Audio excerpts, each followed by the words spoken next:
Thank you so much, Kesarji. It's a pleasure to be here, to be among familiar faces and also unfamiliar ones. Um, and pardon me, Mr. Songi, but I have sort of barged into your presentation.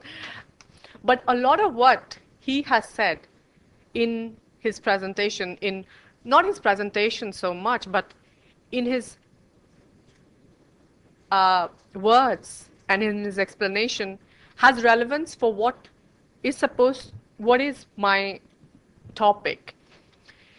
It's about making competition irrelevant, it's about leadership, and one particular point of focus is eliminating child labor, and that is what I am going to talk about here.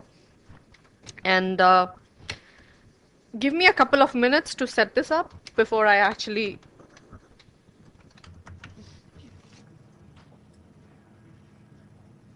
go ahead on this. I have with me today my colleague Rohit Sharma, who has been helping with the work. And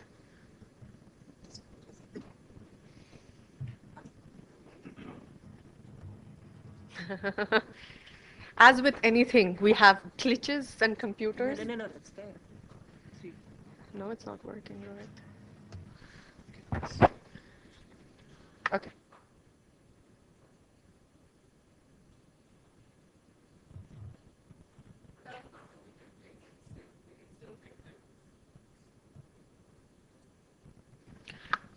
Give me 2 minutes to set this up. I'm really sorry for this. Just 1 second.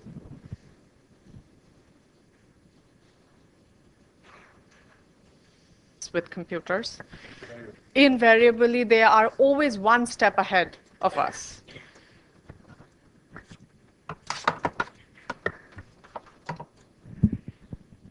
They just go off tangent. It's got nothing to do with this gathering. It's something that computers just cannot have a good relationship around me.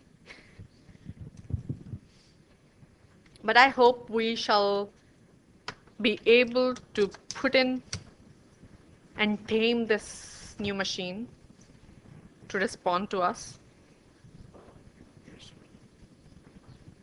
Chalega?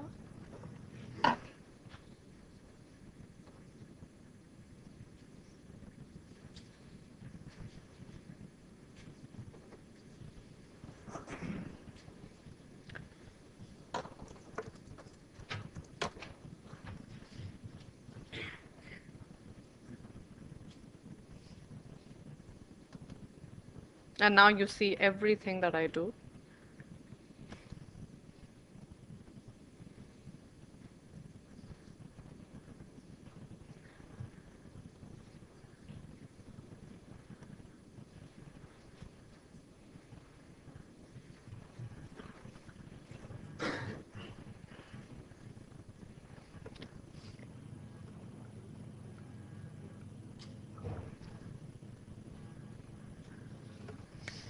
All right, I think we are up and about.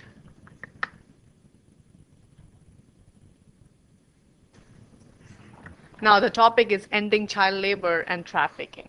Now, a lot of that, and I was very impressed with the previous presentation, and I'm really happy to say that I'm following his presentation because, as I said, it's about leadership, it's about taking responsibility, it's about engagement with and responding to a certain situation here. And the situation is child labor and trafficking of children for forced labor in the garment supply chain. As Mr. Kesar was saying, that oftentimes there is no child labor in the first years where you are there. But you, as the people who have overall oversight of your businesses and enterprises, you see, you should, of course, not just respond to the four walls of a factory, but beyond where it goes. Taking ownership of a product, taking ownership of the business and responding to that in a manner which contributes to a healthy business and a healthy society. So it's not just about the business that you look at in everyday life, but how does that business contribute to a larger and a healthy society that we live in? Because a healthy society, of course, would resonate with a healthy business. Briefly about the Global March. The full name is the Global March Against Child Labor, and it came into existence about 15 years back in 1998, when the entire world, we are an international organization, when the entire world came together to demand that there should not be child labor. There should be an international recognition that children have no place in exploitative work. And how did it happen? It didn't happen all of a sudden. It happened because there was a stimulus, because there were certain people who were leading it, and it happened because there were a large number of people, large number of organizations, approximately 20,000 of them, and then 1,500 of those really worked together to make this whole campaign. And now this campaign is an organization, and that is the organization that I represent today. And the mission is to protect and promote rights of all children who are in any form of exploitation, but particular focus is on economic exploitation of children for work that can be physically, mentally harmful for them. And if a child is not in work, where should the child be? Not at homes, definitely. They should be in schools. So putting children out of work and into schools was a focus. And we do this by a range of tactics and strategies, primarily through public awareness campaigns, supporting positive policy changes, working from the very small villages to the international level, enhancing knowledge, whatever collective knowledge that is around the issue, building them, collating them, and disseminating them, because we can't just be the hoarders of knowledge. It serves no purpose until it's out there and everybody has access to that knowledge. So that's the sort of work that we do. But why would a child rights organization have an interest in labor standards and trade? Well, we believe, as the Global March, that if respect for core labor standards were there, this would impact positively in reducing incidences of child labor. So what it means is, if you have healthy workforce, if you have people who are getting a minimum wage, who are able to contribute, share, and are empowered, they would be extremely less likely to send their children to work at a young age. So in that way, you reduce the incidences of child labor. We feel that corporate social responsibility, ethical trade, multi-stakeholder accountability, social compliance have pioneered in the last 2 decades or so, since the 90s, in fact. They have grown at an extremely phenomenal pace, but, and there is a big but in there, there is work that's happening in different parts of the country, in different sectors, in different economies, in different countries, but the corresponding level of coherence and regulation that should be there with the amount of investment, human resource investment, amount of time investment, amount of financial resources that are put into this process is not corresponding to the coherence and regulations that should have emerged over the 2 decades of these initiatives. The range of social and labor environmental standards that have been created is huge. You have from RAP to BSCI, correct me if I'm wrong here, SAI, CCC, the APC standards, whatnot. And there's massive, these are multi-billion-dollar businesses but they are not feeding into each other. They're not synchronized. You're burdened with where to look, what to look, as most of you are HR people here and people who have the responsibility of making sure that the regulations and compliances that you have are monitored, are implemented, but there's so much around you. You don't know which one is better, and if you are compliant with something, you're non-compliant with something else. It just creates so much of a dissonance around you. But that's also not your responsibility. A lot of times, and this has been created because the state, the one that agency that is primarily responsible to deliver a healthy workforce is the government. It is the state's responsibility to provide checks and balances, and the state has miserably failed in this aspect. And that is where the business, the industry, has created a mechanism of its own checks and balances. And those are the people that are here. You are the people who have sort of taken up the state's responsibility of delivering its job within your spheres of influence, within your shop floors, within your factories, within your supply chains. But it's not your primary responsibility again. And what it has done is that, and this is, and I quote here from the AEPC, this is a thing from the AEPCs, the lack of actual implementation of compliance codes on labor standards and working conditions within the apparel industry poses a serious threat. It's a serious threat to the business. It is making you less competitive. It is creating an environment when other countries, other sectors are gaining advantage over you. And that is what has to be addressed, because oftentimes the roles that you have are entrusted on you, which does not come naturally to the organization, which is something that it has to respond in a firefighting mode each and every time there is a non-compliance. Whereas if it was embedded into the core business processes, if it was visioned as something that the company does, as the business or a factory does, intrinsically, it would have more impact. It's not an additional issue.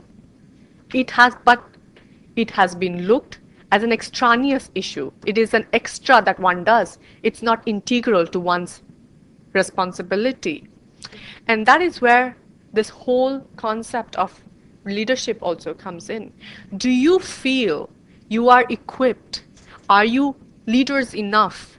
Or influencers? I wouldn't say here leaders, but do you have the ability to influence those around you above, below, laterally, vertically, every way in a 360-degree manner to make sure that corporate social responsibility is embedded into your core business practices? It is not something that one does to put on an annual report, to show to a client, to show to somebody, but something that we do as X company because we value it, because that is how we do business. It is not we do business, but this is our compliance check. We do business ethically. We make sure that our people are getting a decent work. We make sure that we respond to the social demands. We make sure that there is no non-compliance, there is no violation.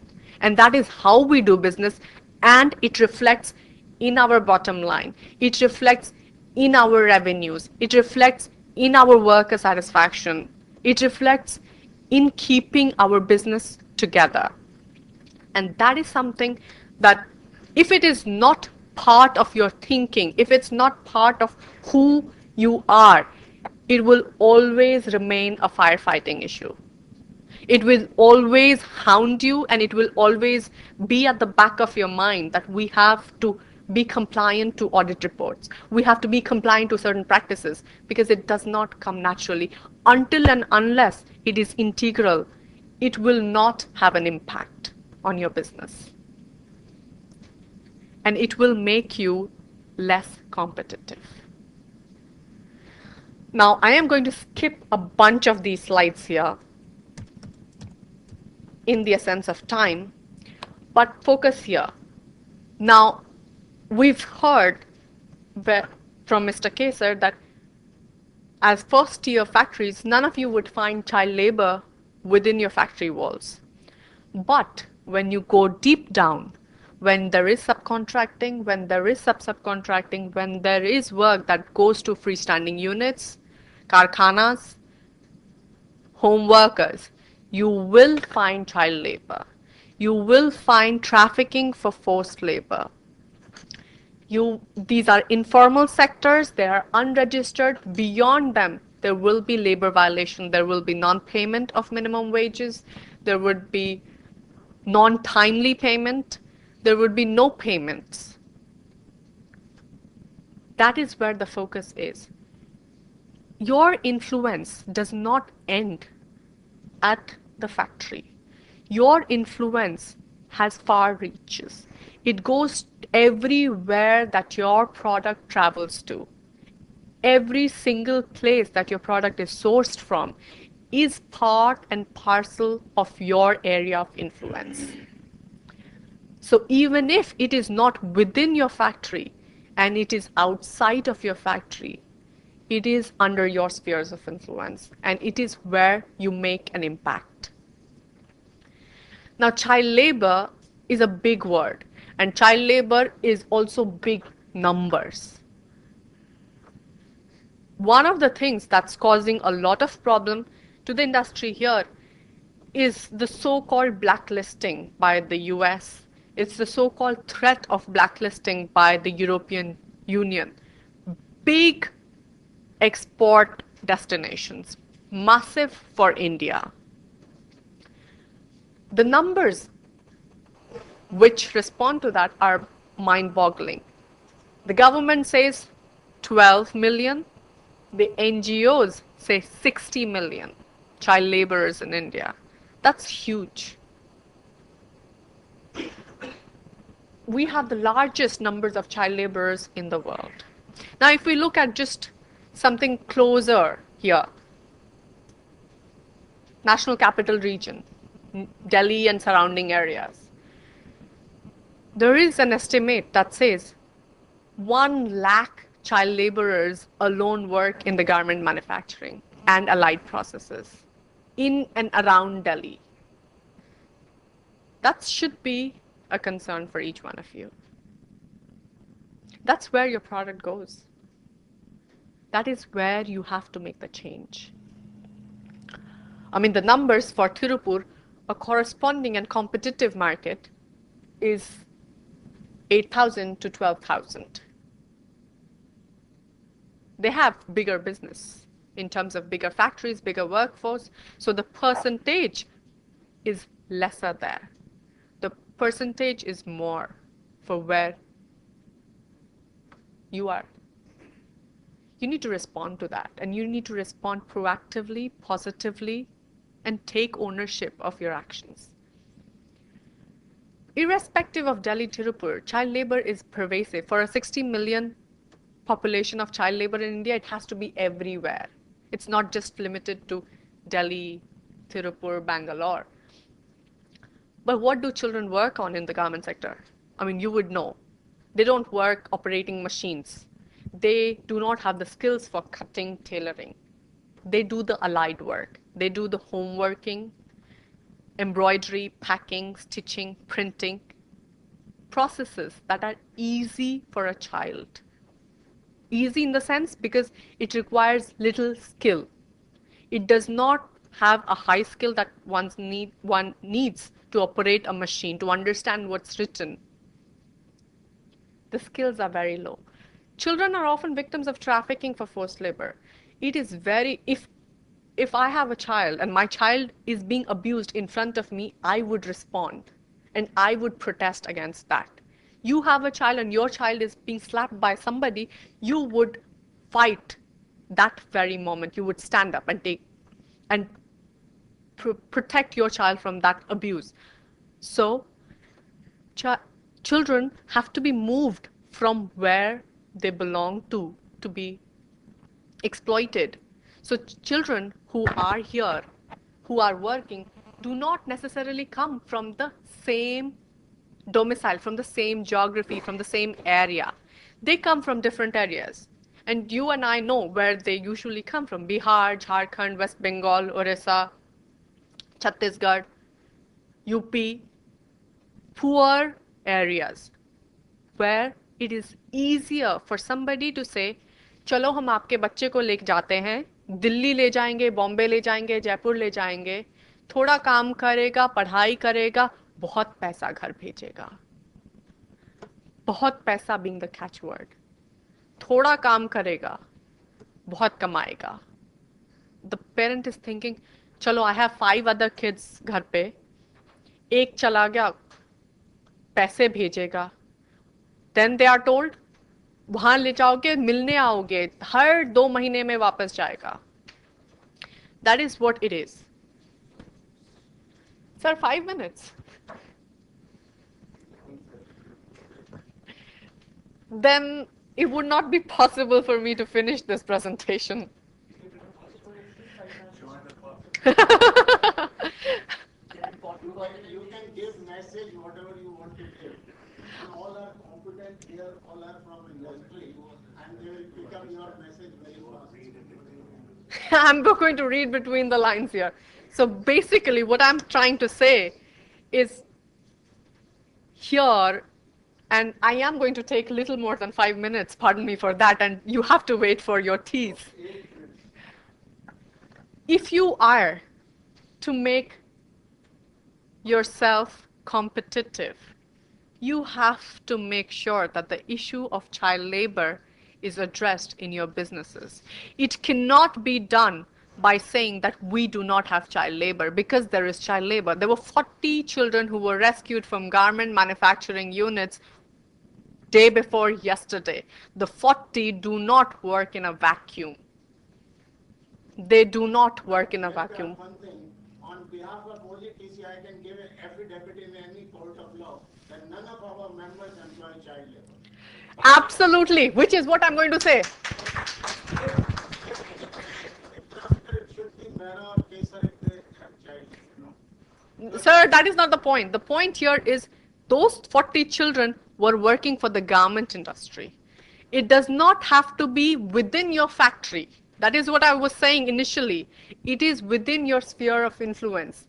You can go and give an affidavit, but there would be a corresponding affidavit from the government of India which says we rescued 40 children. Because the blame would come on the entire industry. The blot comes on the industry, and then you all stand to lose.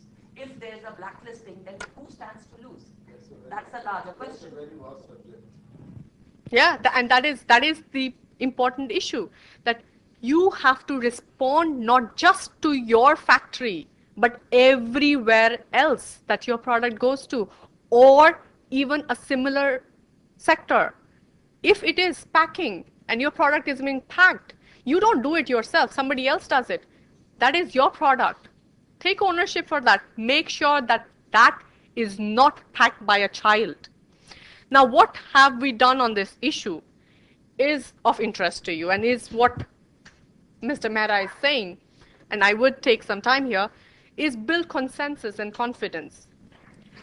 We haven't done this ourselves. It's very easy. Trust me when I say it's very easy for us to say X company, Y company, go to the media and say child labor.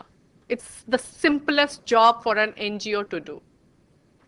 It is the most difficult aspect for an NGO to talk to the different actors, particularly when it is discussions and negotiations between the industry, non-industry, and the government, to make sure that there is an understanding.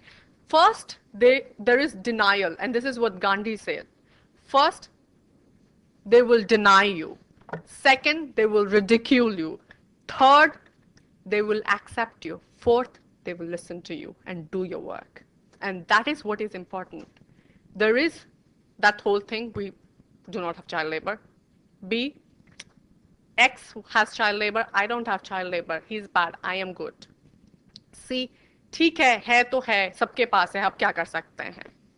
Fourth, है, problem है, we must address it, and we must address it collectively. Let's not pick names here, X, Y, Z. Let's do it together. And that is what we did. Something that it came very difficult to us also, believe me. It's not something that we as an organization did very well.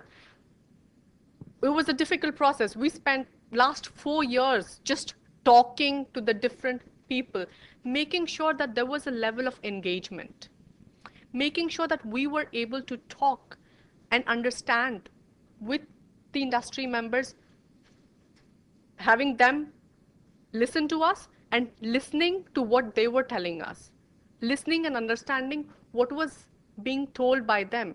And that took a lot of time. That meant a lot of bridges being built. Now that over the years, over the 4 years, what we did was we built a common understanding, a common platform. A lot of you here have met you at different places. A lot of you have been our partners in this whole process in helping us understand better and also in understanding the issue better from the non-industry perspective, from the government perspective, from the NGO perspective. And what it has done is created a multi-stakeholder steer group on child labor. And this is a group of individuals, companies, people, manufacturers, associations, government, trade unions, coming together to say, we will assume leadership. We want to change this issue. We will assume leadership on this issue. We will discuss collectively and timely to end child labor in the garment sector. And we will chart out a process as to how we will do it.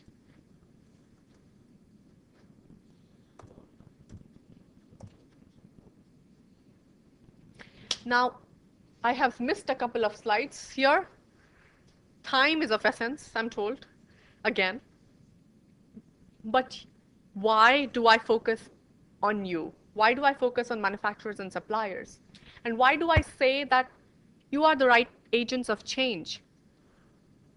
Because there is a need to change the mindset. It comes down to the whole organization culture, organization climate. How do we treat our workforce? Do we treat them as workers? Do we treat them as people who do a job for us? Do we treat them as partners in a business? And that is when you start to think about people as partners, as agents of change, then you work towards a whole culture, a work environment which is people-friendly. And in any people-friendly work environment, there will be no place for underage children. There will be no place for labor exploitation because everybody will have a voice, will have a say, will be empowered to respond to that. It is in your own self-interest to improve working conditions because it increases worker productivity. There is enough evidence to suggest a good workplace has a better productivity. You possess the skills and expertise and qualifications in providing the young adults. One of the aspects that's been said about the industry is you have a diminishing workforce. One way of stopgap arrangement for that is increasing number of child laborers that is engaging in industry. But another way of that, why not look at young adults who can be trained, who can be coached, who can be provided with the skills that can be applied to the sector. The investments in that are very, very little currently. And that is what you need to think at. You should, and we should as a collective, own up to the problem instead of dissociating ourselves. The moment we own up to our problems and say that yes, there is a problem, yes, there is child labor in our sector, and we have a plan for it. We are investing in it, we are investigating it. It will take time. It's not a problem that will go with a magic wand. It will take time, and we are working together. Then people will recognize the serious intentions and will respond positively to it. Well, child labor is bad business sense. I mean, anybody who thinks it's good business sense should tell me about it. Consumers want child labor free products. I am yet to see a consumer who says, I don't care if my product has been made by children and I will buy it knowingly. There is no such thing. People do not want to buy products that have unfair practices associated with them. It's not just for the garment sector, it's across all sectors. Cocoa faced a big backlash, is still facing a big backlash. Football, sporting goods industry, tobacco, sugarcane, you name it, it's been there. The governments are increasingly becoming stricter and stricter about it. Mr. Mehra, kitne bhi affidavit do, AEPC gives the affidavit to the US government, comes out with a report, does not get off the list because that does not serve the purpose. The purpose is served when there is action on the ground, when there is evidence of things being done and things being done positively. There is a huge reputation risk. It's there. It's looming everywhere. Our free trade agreements with the European Commission, the EU, are stuck because of only 2 issues. And they have been stuck on 2 issues for the last 4 years. Forced labor and child labor.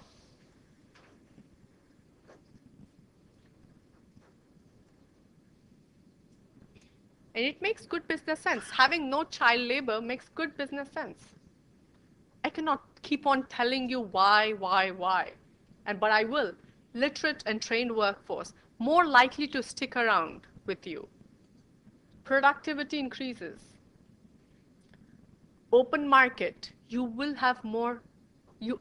The competitive advantage of having a no child labor sector is beyond imagination. Ghana did that. That's a whole country that did that for cocoa.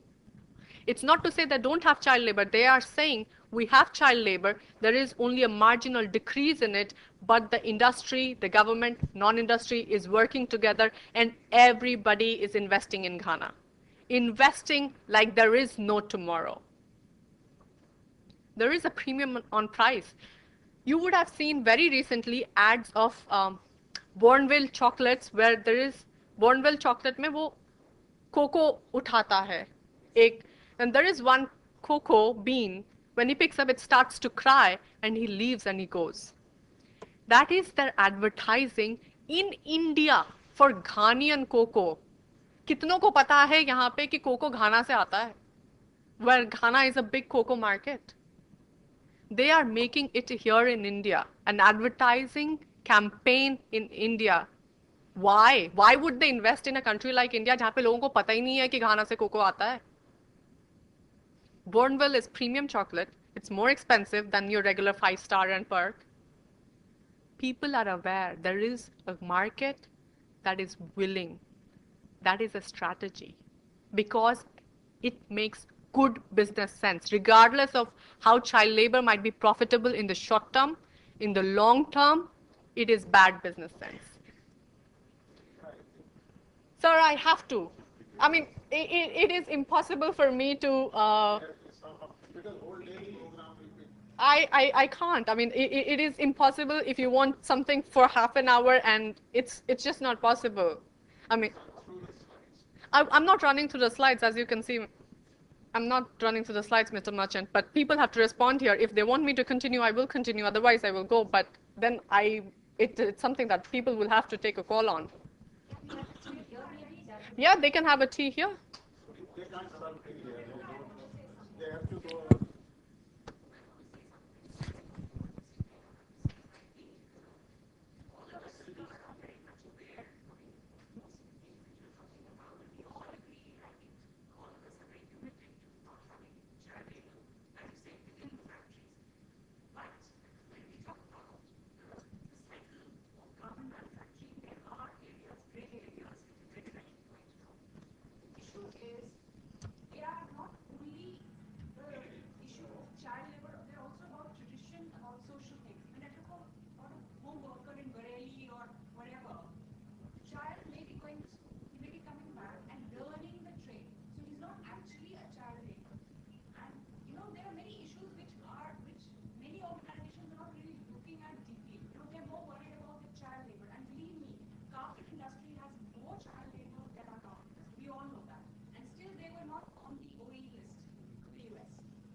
we are doing something for it.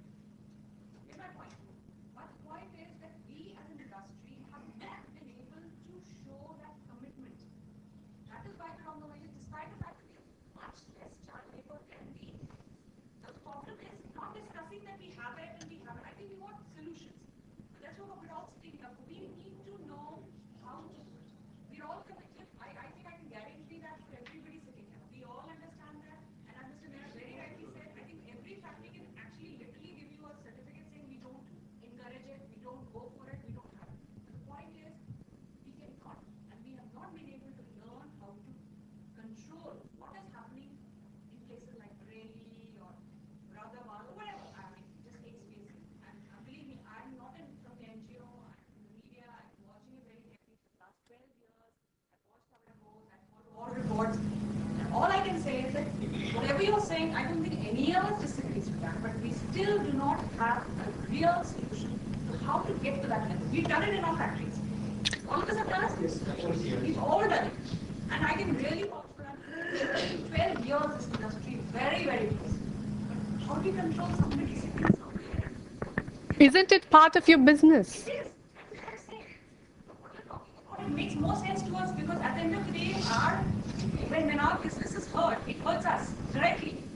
The point is, we have no control whatsoever of a person sitting in Bareilly who may just tell his son to sit and do something. Please God. The point that I'm making here and the point that everybody should realize here is it's not just about my factory. It's about my product. It's about my product. I have to make sure. I will give you a solution. I will give you a solution to this. And the solution starts with owning up and saying that my product could have been made by an underage worker to begin with.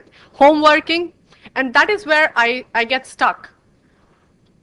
And you see that whole thing. You've answered the question.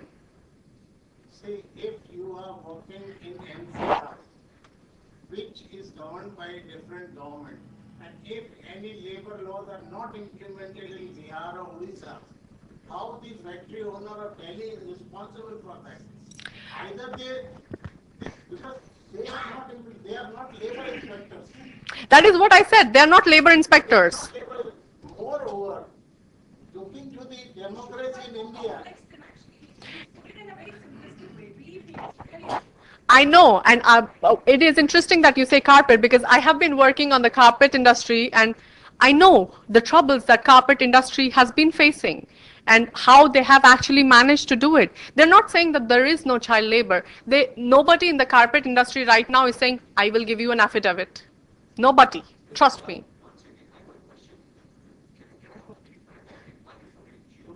From industry? I'm from the NGO.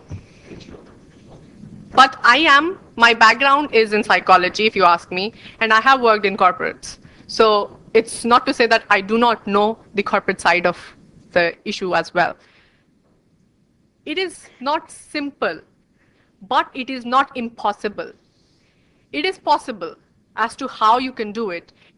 You can do it in a lot of manner. You can do it by starting from not just your factory because you've cleaned it up. Then go to the levels below each level that is there and have very clear understanding of what is child labor and what is not child labor. There are very clear definitions of child labor and no child labor. Make sure that you do not confuse those definitions. And as Mr. Mehra was saying, you cannot take ownership for a person in Bihar. You can't take ownership for a person in Bihar. Of course you can't. You're sitting here in Delhi. But if your product was to go to Bihar, you have to. There is no other way. Priyanka, when you're talking about competitive advantage of taking small steps to begin with, look into small geographies, work on those geographies, make them child labor free so that they become source of your competitive advantage. It's in your interest in the long run. Yeah. You're talking about going into different places. I've also worked in the previous companies. I've gone to subcontractors, I've gone to home workers. I have even spent time with them. I have been into educating the workers. but the scene over there is not one day scene. Absolutely. The minute I walk out from that place, again it is repeated. So how do you end there? It is the responsibility of NGOs to educate. We as companies sitting in the corporate sector, we can't be educating and doing a kind of a social, to some extent we can, but not beyond. That's where we need the help of the NGOs to take ownership. Exactly, and that is what is all about. That is what Mr. Songi was saying. The moment you have to make sure work educating, do the people feel that they have to respond to it as their own thing? Is your subcontractor thinking that he should be looking as no child labor as you are looking at it? It comes down to how you translate and transmit the messages. What I will suggest, that we have tea break in the chat now. You can all surround Priyanka and quiz her. Because 12 o'clock we have the award function, and after tea break, and this is such a award, then neither she can justify in 10 minutes, nor you can be satisfied in 10 minutes. So I think I can request Priyanka to. In fact, this slide is very important for all of you because it shows where the solution lies and how we can address them. Let us do, please. Sir, I would have requested you, and it often comes back. I mean, had I known this was going to be there, we would have looked at it differently. It's something that comes, I mean, and it is very basic here. It's a complex issue, everybody realizes it, and so the solutions are also complex. Not only complex, the national issue very complex, and all are very much conscious, aware of it. And we should have, I mean, if we had known it was going to be this much, we would have definitely responded to it much differently than we are currently doing it. Dr. Just a Marchand. half-class slot. So I'll have to now thank Absolutely, the sir. speakers And and Dr. Marchand is also very much restricted with child labor. yes, I am. I've And worked you can with three. be, I'll mention a show me some couple of place. things. Please have a seat. I'm feeling so horrible about this whole thing because I was told that you come in at 11:30 till 12. And we are here to discuss the issues and address the issues and suggest solutions. But Rest, there's no time. rest assured, it's all my colleagues here, and today is the. because this wouldn't have been, I'm sorry, I'm going to cut you here, but this isn't what we would have wanted. There is a complex issues. If you wanted us to just come and talk about child labor, that was completely different. If you want to talk about it in a if you want to have a solution, or if you just want to include it into your presentation or your program because it's something that needs to be there, is a completely different issue. But now, most of